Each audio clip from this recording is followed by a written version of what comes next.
ये तुम क्या मिला रही हो बिरयानी में? हमें ऐसा नहीं करना चाहिए। तुम चुप रहो, तुम्हें कुछ पता नहीं चलता। अगर तुम्हारा मानूंगी तो जिंदगी भर गरीबी रह जाऊंगी। तुम्हारे अमीर बनने के चक्कर में अगर किसी को कुछ हो गया तो? किसी को क्या पता चलेगा? गांव वाले वैसे भी बहुत मोटी हड्डी के हैं और थोड़ा बहुत पैसों के लिए ये सब करना पड़ता है। फिर भी अगर किसी को शक हो गया तो? किसी को कुछ पता नहीं चलेगा। कर भी लोगों ने भरपेट खाई थी, किसी को जरा भी भनक नहीं लगी कि हमने क्या मिलाया है। बस जादू चलने दो, आदत लगने दो और हमारे पैसे बनने दो। ये थी किरण, थोड़ी शातिर और बहुत दिमाग वाली औरत, और उसका पति सागर, जो थोड़ा भोला और सीधा था। इन्हें इस गांव में आए अभी बस 2 हफ्ते ही हुए थे। 2 हफ्ते पहले ये दोनों पहली बार शालीगंज आए थे। शालीगंज एक बहुत ही आम सा गांव था, और वो भी एक आम सी सुबह थी। खेतों में काम करते मजदूर, सर पर टोकरी रखे जाती औरतें, दूध लेकर लौटते लड़के और मंडी की तरफ धक्का मारते ठेले। लेकिन उस गांव की पहचान अपने नाम से कम हाईवे पर बने बड़े रेस्टोरेंट धानी विलास से ज्यादा थी। उसी सुबह बस से उतरे 2 लोग अपना सामान खींचते हुए गांव की तरफ आ रहे थे। नाम था सागर और किरण। चलो, आखिर पहुंच ही गए। हाँ, पहुंच तो गए, लेकिन जान निकल गई। कितना दूर उतार दिया बस वाले ने। उसने साफ बोल दिया था अंदर नहीं जाएगी। हाँ, जैसे हमें बड़ा शौक था इतना सामान उठाकर चलने का। हाथ देखो मेरे। दे दो, मैं उठा लेता हूँ। तुम क्या उठाओगे? तुम भी उतने ही थके हुए हो। थका हूँ, टोटा नहीं हूँ। दो इधर। नहीं, रहने दो। बस कहीं जल्दी से बैठने की जगह मिल जाए। बैठने की जगह भी ढूंढेंगे, काम भी, दोनों करना पड़ेगा। पता है, लेकिन पहले पानी मिल जाए कहीं। गला पूरा सूख गया। गांव के मोड़ पर एक छोटी सी चाय की टपरी थी। वहीं खड़ा था छोटू। उम्र कम, मगर आंखों में वही पुरानी चौकन्नी चमक जो छोटे गांव के लड़कों में जल्दी आ जाती है। भाई, पानी मिलेगा? मिलेगा। लो, ग्लास यहीं रखना। हाँ भाई, लेकर भागेंगे नहीं। अरे दीदी, ऐसे ही बोल दिया, पहली बार देख रहा हूँ ना। यहाँ काम कहाँ मिलता है? मंडी के पीछे गोदाम है और हाईवे पर प्रकाश केटरिंग सर्विसेज है। उधर कभी कभी आदमी रख लेते हैं। धानी विलास में? उधर सभी को काम नहीं मिलता, पहले आदमी को देखते हैं फिर काम बिताते हैं। रहने का कमरा? गांव के किनारे शांता अम्मा से पूछ लो, कभी कभी ठहरा लेती हैं। चलो पहले वहीं चलते हैं। और सुनो, अगर शांता अम्मा ने पहले ही गुस्से में कुछ उल्टा बोल दिया तो घबराना मत। दिल की बुरी नहीं है, बस मुंह तेजी है। शांता का घर गांव के बिल्कुल किनारे था। रहने आए हो? जी, अगर जगह हो तो। जगह है, आराम नहीं है। छप्पर टपकता है, दीवार टूटी है, रात को हवा आवाजें करती है। फिर भी रहना हो तो रहो। पानी? कुएं से। लकड़ी पीछे सूखी पड़ी है, उठा लेना। किराया 800। अभी दे देते हैं। पहले देख तो लो अंदर। अम्मा, अभी हमें दीवार की सीध नहीं, छांव चाहिए। सही बिले, रह लो। झोपड़ी के भीतर धूल, कोने में पड़ा पुराना मटका, मगर किरण ने पल्लू कमर में खोसा और बिना एक शब्द बोले सफाई में लग गई। सागर उसे देखता रहा। थोड़ा बैठ भी जाओ। पहले ये जगह रहने लायक लगे, फिर बैठूंगी। अभी भी तुम्हें यही सूझ रहा है? अभी अगर नहीं सूझेगा तो कल और मुश्किल लगेगा। तुम्हारे अंदर थकान नाम की चीज है भी या नहीं? है, बहुत है, लेकिन थकान से काम रुक जाए तो फिर भूख शुरू हो जाती है। अच्छा, हुक्म दो। बाहर से 2 बाल्टी पानी भर लाओ। जी मालकिन। मजाक मत करो, जल्दी जाओ। उस रात रोटी, अचार और पानी के बीच दोनों बैठे तो चुप्पी ज्यादा थी, खाना कम। कल सुबह मैं पहले मंडी जाऊंगा। मैं भी गांव में पूछूंगी। जो काम मिले कर लेना। अब सो जाओ, कल से असली काम शुरू है। अगली सुबह सागर मंडी पहुंचा और बीच में खड़ा था जग्गू। उसके हाथ में रजिस्टर, आंखों में शक और आवाज में वही पुराना मालिकाना तेजपन था। भैया, काम मिलेगा? क्या आता है? बोरा उठाना, माल चढ़ाना, सफाई, जो बोलो। नए हो? हाँ। पहचान? अभी कोई नहीं। फिर भरोसा क्यों करूं? एक दिन काम करवा लो, पसंद आए तो मत बुलाना। बहुत जल्दी सीख गए जवाबी देना। चल, आज के लिए लग जा, सुबह लेट मत हुआ कर। सागर ने पूरा दिन बोरे ढोए। दोपहर में कंधा दुखा, शाम तक कमर। बदले में मिले 200 रुपए और एक ऐसा एहसास की मेहनत बिकती है मगर सस्ती। उधर किरण गांव के घर घर गई। अम्मा, काम चाहिए था। बर्तन, झाड़ू, पोछा, खाना। नहीं बेटी, अभी जरूरत नहीं है। अच्छा, बहन कोई काम हो तो बता दो, मैं नई आई हूँ। अभी नहीं, और नई औरत को हम ऐसे घर में नहीं रखते। ठीक है। बुरा मत मानना। मानने का समय नहीं है मेरे पास, खाना बनाना भी आता है। अभी तो नहीं है, कभी हुआ तो बुला लेंगे। मैं शांता अम्मा के बगल में रहती हूँ। अच्छा ठीक है। शाम को दोनों फिर उसी बात पर लौटे। जग्गू बोल रहा था बिना पहचान के रोजी नहीं लगा सकता। उधर किसी ने काम नहीं दिया। छोटू ने केटरिंग की बात बताई थी। कल वहीं चलते हैं। वहां मिला तो ठीक। नहीं मिला तो दूसरा ढूंढेंगे। अगले दिन दोनों हाईवे पर प्रकाश केटरिंग सर्विस पहुंचे। बाहर बड़े भगोने, सिलेंडर, बर्तन, स्टील की मेजें और एक तरफ धुलने का ढेर। अंदर बैठा था प्रकाश, आवाज भारी और चेहरा ऐसा कि सामने वाला पहले ही खुद को छोटा समझ ले। क्या चाहिए? काम कौन सा? जो मिले, बर्तन, सब्जी काटना, उठाना, रखना, डिलीवरी, जो बोलो। पहले क्या है? क्या है? काम की बहुत जरूरत है। यहाँ पक्का काम नहीं है। जब भी ऑर्डर होता है तभी लोग लगते हैं। लड़का आ सकता है, कभी हेल्पर, कभी चौपर, कभी डिलीवरी। चलेगा। पैसे दिन के हिसाब से। गलती की तो उसी दिन बाहर। और काम ठीक किया तो अगले दिन फिर बुला लेंगे। ठीक है। तुम बहुत जल्दी बोलती हो। काम जल्दी चाहिए इसलिए। प्रकाश काम देता था, मगर हमेशा ऐसे जैसे सामने वाले पर एहसान कर रहा हो। फिर भी वही पहला सहारा बना। उसी हाईवे पर थोड़ी दूरी पर चमकता था धानी विलास। वहां मालिक था विक्की। प्रकाश और विक्की की दोस्ती पुरानी थी।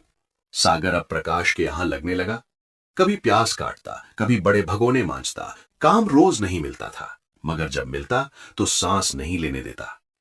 एक दिन जल्दी में प्लेटों का ढेर उसके हाथ से फिसल गया। 2 प्लेटें मुड़ गईं, थोड़ा खाना गिर गया। ध्यान क्या है तुम्हारा? बाप का माल समझ रखा है। गलती होगी भैया। गलती गलती गलती में ही आदमी सड़क पर आता है। संभाल के काम किया करो। जी। जी से कुछ नहीं होता, हाथ चलाओ। रात को लौटते वक्त सागर चुप था। किरण ने एक नजर में समझ लिया। क्या हुआ? प्लेट फिसल गई थी। फिर? डांटा। सबके सामने? हाँ। तुमने कुछ कहा? क्या क्या था, काम ही चला जाता। तुम्हारी यही दिक्कत है, हर बात अंदर रख लेते हो। और तुम्हारी दिक्कत ये है कि हर बात बाहर निकाल देती हो। क्योंकि बाहर ना निकले तो आदमी अंदर से सड़ जाता है। अभी मुझे काम चाहिए, बहादुरी नहीं। अभी तुम्हें दोनों चाहिए, बस समझ नहीं आ रहा। रविवार की दोपहर धानी विलास के बाहर वही पुरानी महक और वही पुराना सच था।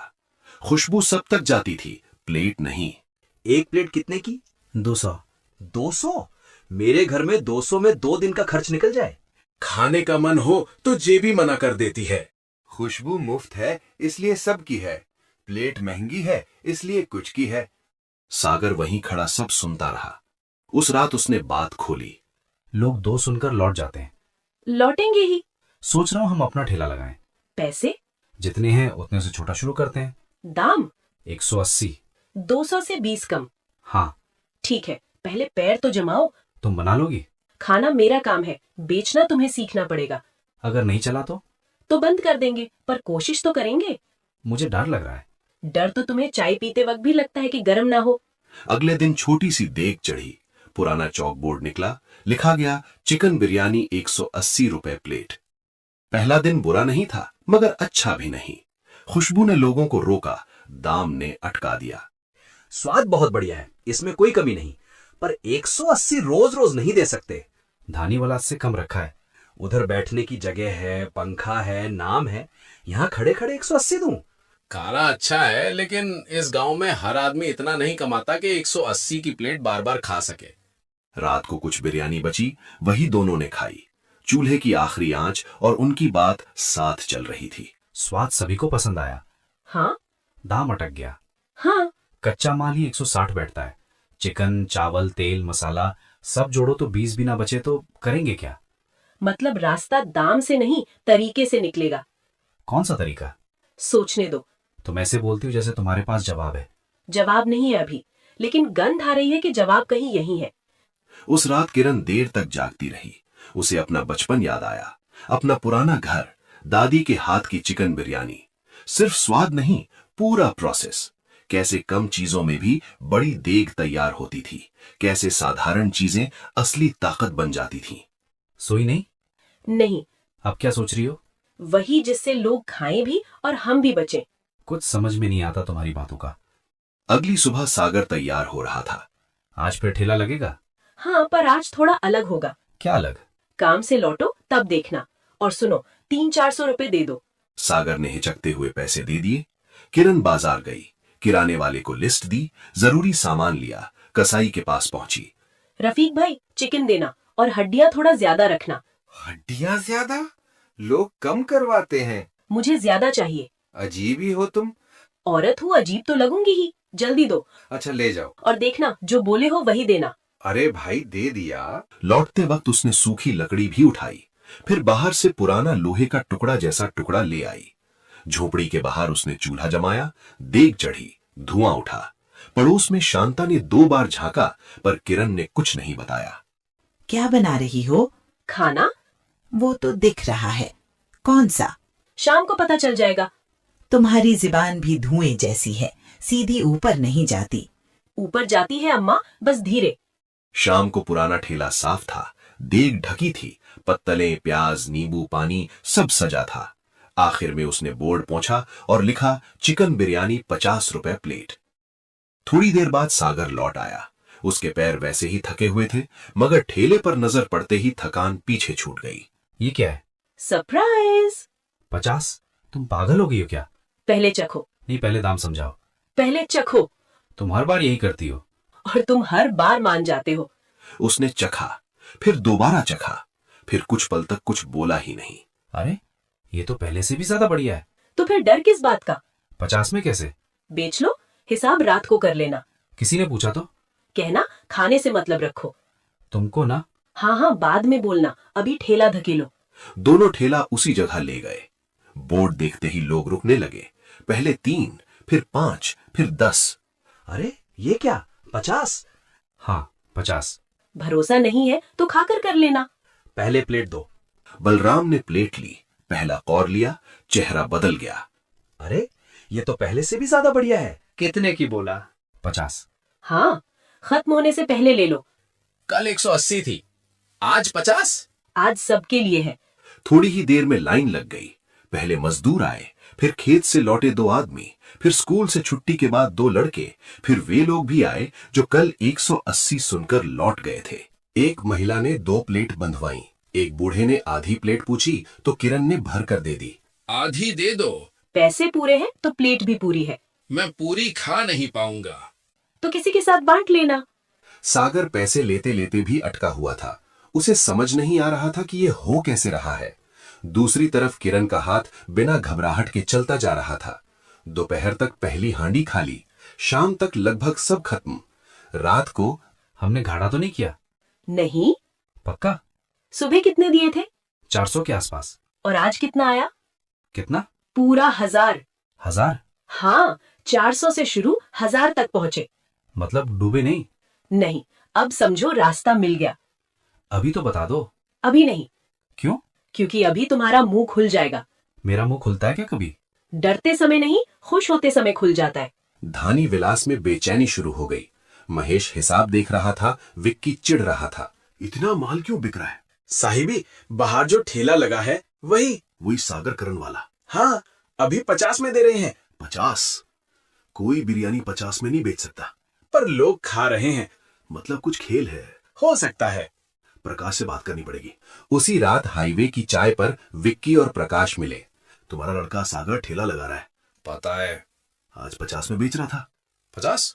हाँ, और भीड़ उसकी। मेरा माल बच रहा है। तो समझ लो तुम उसे रखोगे। समझ गया। और सुनो, ऐसे लोग सर पे चढ़ जाए तो बाद में उतारना मुश्किल होता है। मैं देख लूंगा। अगले दिन शाम को प्रकाश ने सागर को बुलाया। कल से आने की जरूरत नहीं। क्यों? ठेला लगा लिया ना, वही संभालो। मैं यहाँ का काम भी कर रहा हूँ। अभी नहीं करोगे। मेरा महीना बाद में देखेंगे। मतलब समझो, हर बात मुंह से कहलवानी पड़ेगी। ये ठीक नहीं है भैया। ठीक गलत छोड़ो, मुझे जो ठीक लगा वही कर रहा हूँ। सागर चुपचाप घर लौटा। इस बार चेहरे पर थकान कम, बेबसी ज्यादा थी। निकाल दिया। किसने? प्रकाश ने। और महीना भी रोक लिया। मुझे पहले से पता था। अब क्या? अब वही जो पहले करना था, ठेला पूरा दम लगाकर। मुझे बुरा लग रहा है। लगने दो, पैसे रुके तो दर्द होता है, फिर आदमी सीखता है। मैं लड़ क्यों नहीं पाया? क्योंकि तुम सीधे हो। और तुम? मैं सीधी नहीं हूँ, इसी से काम चल रहा है। नुकसान बढ़ा तो विक्की का बाप गिरधारी खुद आया। वो उन लोगों में था जो एक कौर खाकर पूरी रसोई समझ लेते हैं। क्या हाल है? सब ठीक है। झूठ मत बोल। कौन है वो? एक ठेला, पति पत्नी है, खेल कर रहे हैं। चल देखते हैं। शाम को दोनों ठेले पर पहुंचे। 2 प्लेट मिलेगी।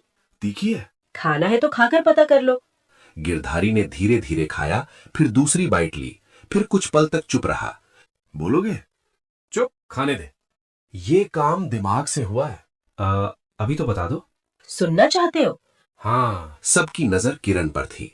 ये वही पल था जहां से कहानी शुरू हुई थी, बस अब सच सामने आने वाला था। उस दिन लोगों ने कहा था कि 200 बहुत ज्यादा है, फिर हमने 180 रखा, तब भी गांव के लिए ज्यादा निकला। उसी रात मुझे दादी याद आई, उनका प्रोसेस याद आया, फिर मैंने अपना दिमाग लगाया। किया क्या? खर्च कम किया, स्वाद नहीं। हड्डियों से रस निकाला, उसी पानी में चावल पकाए ताकि हर दाने में जान जाए। असली बात यह है कि मैंने बिरयानी शहर वाले महंगे तरीके से नहीं, अपने देसी तरीके से बनाई है। मैं वही मोटा देसी चावल इस्तेमाल करती हूँ जो गांव में आसानी से मिलता है, क्योंकि वो सस्ता भी पड़ता है और चिकन का रस भी अच्छे से पकड़ता है। मैं बाजार में मिलने वाले तैयार प्रीमिक्स मसाले नहीं डालती, बल्कि घर के पिसे देसी मसाले इस्तेमाल करती हूँ, जिससे स्वाद गहरा आता है और खर्च भी संभल जाता है। मैं इसे गैस पर नहीं, चूल्हे की आंच पर पकाती हूँ, ताकि धीमी धीमी आंच में इसका असली स्वाद निकले। और सबसे बड़ी बात, मैं इसमें ज्यादा तेल नहीं डालती। तेल की जगह नारियल का सहारा लेती हूँ, जिससे चिकनाई भी आ जाती है, खुशबू भी, और खर्च भी कम पड़ता है। यही कारण है कि मेरी बिरयानी स्वाद में भी अलग है, पेट भरने वाली भी है और इतने कम दाम में भी बिक जाती है।